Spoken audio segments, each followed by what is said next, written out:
মিথ্যা মামলাতে জড়ানো হয়েছে এবং আমি শুনছি ওদেরকে গ্রেপ্তারও করা হয়েছে।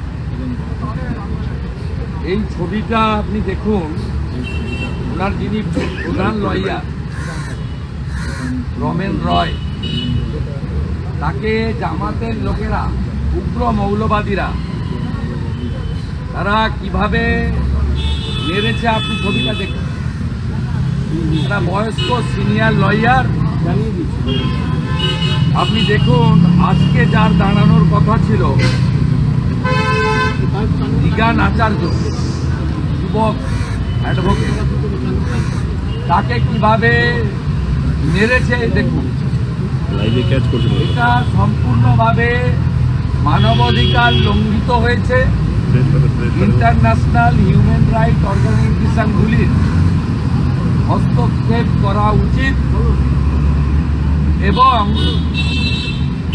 ইসকনের পক্ষ থেকে যারা গোটা পৃথিবীব্যাপী ছড়িয়ে আছেন তাদের ভয়ঙ্করভাবে রিয়্যাক্ট করা উচিত যে বাংলাদেশে হামাস, আইএস, তালিবানের থেকেও খারাপ একটি জঙ্গিবাদ ওখানে কাজ করছে।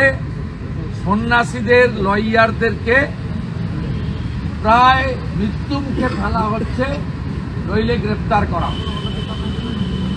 আমরা আরো তীব্র করব আমাদের অবরোধ, বয়কট আন্দোলন এবং গোটা পৃথিবীর হিন্দুদের সময় হয়েছে রাজনীতির রং ভুলে ঐক্যবদ্ধ হওয়া।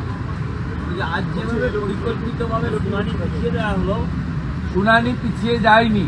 আমি দুটো ছবি দেখালাম। একটা সিনিয়র অ্যাডভোকেট রমেন রয়, তিনি আইসিইউতে আছেন, প্রায় মৃত্যুমুখে। আরেকজন তরুণ লয়ার দিগান আচার্য, তার গোটা মাথাটা ভেঙে এই উগ্রবাদী, মৌলবাদী, জিহাদি এই শক্তি এই কাণ্ড করেছে।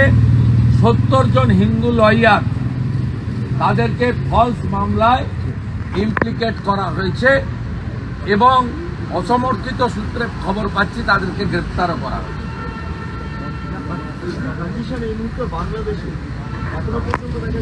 আমি ইন্টারন্যাশনাল হিউম্যান রাইট অর্গানাইজেশন তাদের হস্তক্ষেপ করার অনুরোধ করছি একজন সচেতন হিন্দু হিসেবে।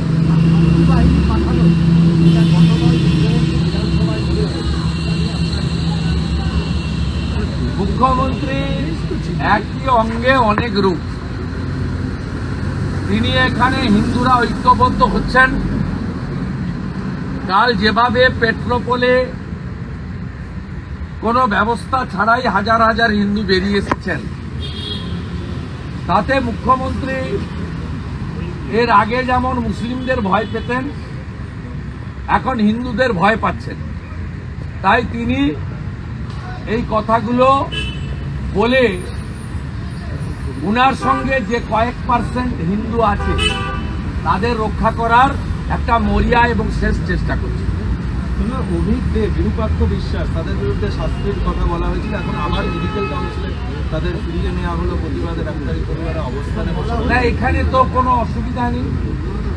এখানে চুরি, ডাকাতি, জেল, জরিমানা হলেও তো থাকা যায়। তো মানিক ভট্টাচার্যকে দেখি এখানে আসে, আমি তো দেখি দোকান কাটারা এখানে আসে, নির্লজ্জ। পার্থ হয়তো জামিন পেয়ে মন্ত্রিসভায়ও যোগ দিয়ে দেবে, সমস্যা নেই। গতকাল মুখ্যমন্ত্রী একটা কোন দলের বিধায়ক, তা আমার কি জেল পাগলে কাকে?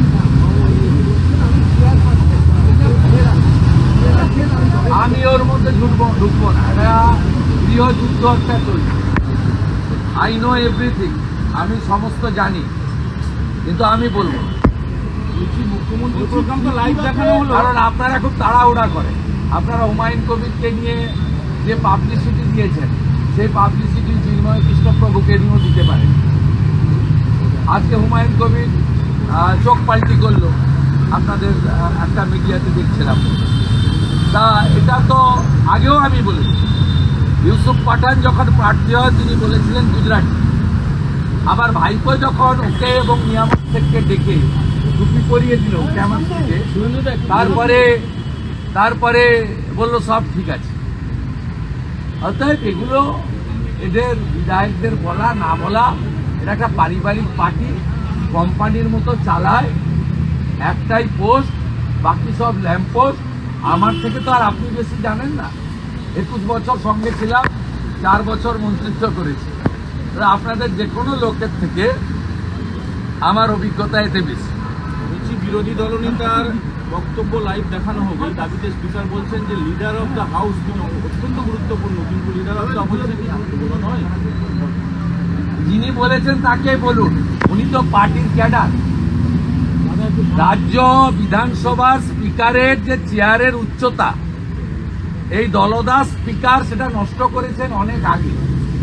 গত 3.5 বছরে উনার কীর্তি 1, পাবলিক অ্যাকাউন্টস কমিটিতে শাসক দলের লোককে চেয়ারম্যান করা, কীর্তি 2, স্ট্যান্ডিং কমিটিতে কোনো বিরোধী দলের লোক স্বাধীনতার পর কোনোদিন হয়নি চেয়ারম্যান না করা, কীর্তি 3, তৃণমূলের বিধায়করা পশ্চিমবঙ্গ পুলিশ, কলকাতা পুলিশ পান, তাদের পিএসও ভিতরে।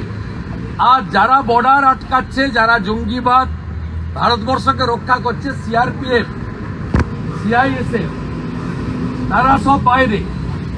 তৃতীয় কীর্তি।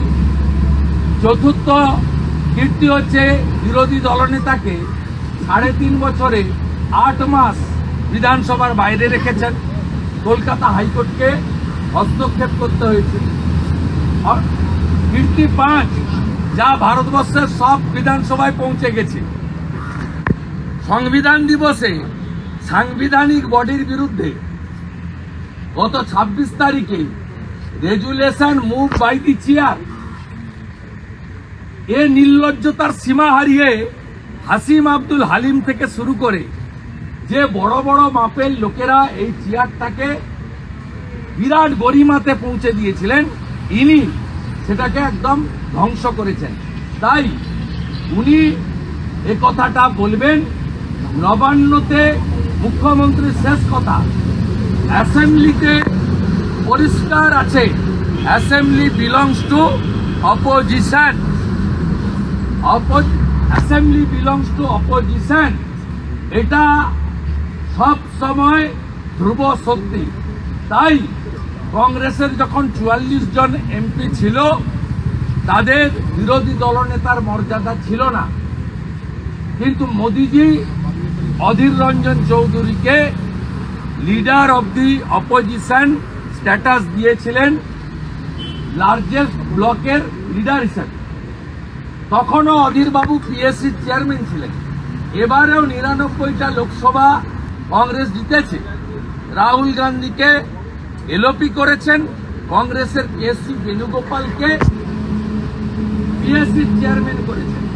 এই তৃণমূল যারা পশ্চিমবঙ্গ বিধানসভায় বিজেপিদের সদস্যদের একজনকেও স্ট্যান্ডিং কমিটি করেনি, তৃণমূলকে ভারতবর্ষের শাসক দল এনডিএ 2টো স্ট্যান্ডিং কমিটি দিয়েছে, একটা দোলা সিং চেয়ারপারসন, আরেকটা কীর্তি আজাদ চেয়ারম্যান। ন্যাচারালি ইনি এসব কথা বলবেন, কারণ ওই আরজি করের সময় জুনিয়র ডাক্তাররা বিনীত গোয়েলের টেবিলে মেরুদণ্ড রেখে দিয়েছিলেন, প্রতিটি মেরুদণ্ড। এদেরও আপনি যদি এমআরআই বা স্ক্যান করেন, দেখবেন শরীরে কোনো মেরুদণ্ড নেই, মেরুদণ্ডটা খুলে কালীঘাটে রেখে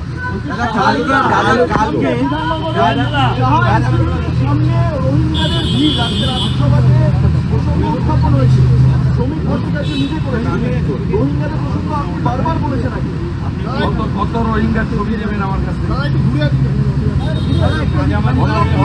কত রোহিঙ্গার ছবি নেবেন? না না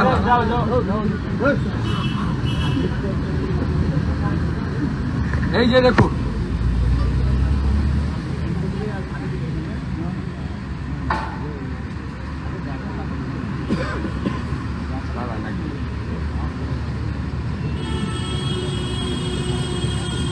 দেখা চার কিছু আছে। চিরঞ্জনদা শুভেন্দুদা, হুমায়ুন কবির গত দুদিন আগে আমি বলবো না, অভিষেক বলে বন্দ্যোপাধ্যায়ের দিচ্ছি। পাশে দাঁড়িয়েছিলেন, আজকে বললেন আমি বলবো না। দাদা, আপনার নাম না করে মুখ্যমন্ত্রী কালকে বলেছেন আপনি নাকি খাবার বন্ধ করতে গেছেন পেটটা বলে, যেটা এখতিয়ারের মধ্যে নেই। নাম প্রকাশিত হয়েছে। আপনার নাম না করেই মুখ্যমন্ত্রী দাবি করেছেন আপনি বেশ খাবার করেছি। বন্ধ করতে গেছেন। দেশ আগে ভারতের পতাকায় যে পা দিয়েছে, খাওয়ার বন্ধ কেন? অনেক কিছু বন্ধ করে দিয়েছে। খাওয়ার বন্ধ কেন? অনেক কিছু করব। দেশ আগে। মুখ্যমন্ত্রী দেশের মর্ম বোঝেন না বলে এই ধরনের কথা। আমার বাড়ির বিপিন অধিকারী স্বাধীনতা আন্দোলনে 8 বছর জেলে ছিল। এই মুখ্যমন্ত্রী কোন পারিবারিক পাবেন না যিনি স্বাধীনতা আন্দোলনে গেছেন। উনি তার ফিলিং পাবেন কি করে? আমার মা বরিশাল থেকে এসছে 60 সালে। উনার ফিলিং থাকবে কেন? আমার ফিলিং আছে। আমি অত্যাচার জানি। দেশের পতাকাকে যারা পা দিয়েছে, খাওয়ার বন্ধ কেন? আমি তো চিকিৎসা বন্ধের দাবি করি। একাধিক ডাক্তার সমর্থন করেছি। এই যে দেখুন রোহিঙ্গা, রোহিঙ্গা হাওড়াতে বলো ভিসা নিয়ে ঢুকেছিলাম, এখন আর ভিসা নেই। কত রোহিঙ্গা নেবেন?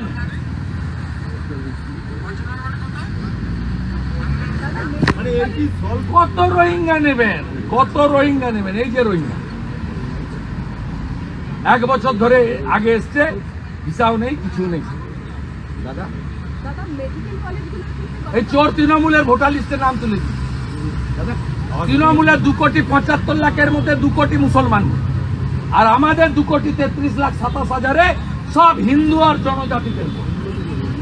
দাদা, বাংলাদেশের অস্থির পরিস্থিতি সামাল দিতে কেন্দ্রীয় সরকারের দায়িত্বের কথা মনে করেছেন কালকে মুখ্যমন্ত্রী, কি বলবেন আপনি? আপনার মুখ্যমন্ত্রী আগে এনআরআই মেডিকেল স্ক্যাম সামলান। এনআরআই মেডিকেল স্ক্যাম 600 কোটি টাকায় 17 সাল থেকে মেডিকেলের কোটা বিক্রি হয়েছে। আজকে ইডি 20 জায়গায় রেড করেছে। এটা আগে সামলান মুখ্যমন্ত্রী। তারপরে এই যে আরেকটা রোহিঙ্গা মেমারিতে থাকে, ডানকুনিতে কাজ করে।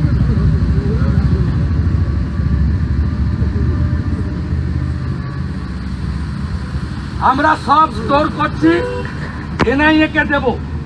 আমার গুতাতে এবং সনাতনীদের গর্জনে 1 লক্ষ অবৈধ বাংলাদেশি, বৈধ বাংলাদেশি পালিয়েছে। নিউ মার্কেটের হোটেলগুলো দেখুন, মশা মাছি তাড়াচ্ছে, পালিয়েছে। বাকিটাকেও তাড়াবো। কিচ্ছু করতে হবে না, সরকার লাগবে না। হিন্দুর যদি বাচ্চা হয়, এদেরকে তাড়াবো এখান থেকে, রোহিঙ্গাদের। পরিষ্কার কথা, একটা ডাকে 1 লক্ষ পালিয়েছে। বেনাপোলে যান, লাইন দিয়ে পালিয়েছে। কালকে যাওয়ার আগে পালিয়েছে। নিউ মার্কেটের হোটেলে যান, একটাও নেই, মশামাছি তাড়াচ্ছে। শ্যামলী পরিবহনে যান, একটা সিটে লোক নেই। 50টা হিন্দু সংগঠন আগামী পরশু বেলা 2টায় রানী রাসমণিতে জমায়েত ডাকছে। সাধু সন্ত সমাজ পশ্চিম বাংলার হিন্দুদের 2টোর সময় ধ্বজ আর জাতীয় পতাকা নিয়ে রানী রাসমণিতে আসার আবেদন করব। একটু আগেই কলকাতা হাইকোর্টের মহামান্য বিচারপতি তীর্থঙ্কর ঘোষ অনুমোদন দিয়েছেন বেলা 12টা থেকে 6টা এখানে বাংলাদেশে জাতীয় পতাকা পদদলিত করার প্রতিবাদে ভারতীয় এবং সনাতনীদের বড় জমায়েত হবে। ওই দিন থেকে আবার ঘোষণা করব কবে পেঁয়াজ আলু বন্ধ করব। দাদা মেডিকেল কলেজগুলোতে গতকাল একাধিক জনপ্রতিনিধির নাম ঘোষিত হয়েছে যারা রোগী কল্যাণ সমিতি থাকবে। পরিস্থিতি পরিবর্তন হবে তো? পরিস্থিতি পরিবর্তন হবে? না না, কোনো পরিবর্তনের কোনো সিন নেই। যারা মানিক ভট্টাচার্যকে বিধানসভায় আপ্যায়ন করে, যারা পার্থ চ্যাটার্জির জামিনের জন্য ওয়েট করছে, তাদের কাছ থেকে বেশি কিছু আশা না করাই ভালো। এখন এনআরআই মেডিকেল কোটায় 17 সাল থেকে যে লুট হয়েছে তার প্রতীক্ষায় সবাই। ভারত সরকারের এক্সটার্নাল অ্যাফেয়ার্স মিনিস্ট্রি এনওসি পর্যন্ত জাল করে 2 কোটি 3 কোটি টাকা করে এই মেডিকেল কলেজগুলোতে এনআরআই কোটা বিক্রি করা। 17 সাল থেকে 23 সাল পর্যন্ত যারা ডিএমই ছিলেন, director of medical education, including স্বাস্থ্য সচিব রাজীব সিনহা থেকে নারায়ণ স্বরূপ নিগম, আপনারা সুটকেস আর ব্যাগ গোছান, সময় আপনাদের হয়ে গেছে। নতুন বছরটা ভালো যাবে না।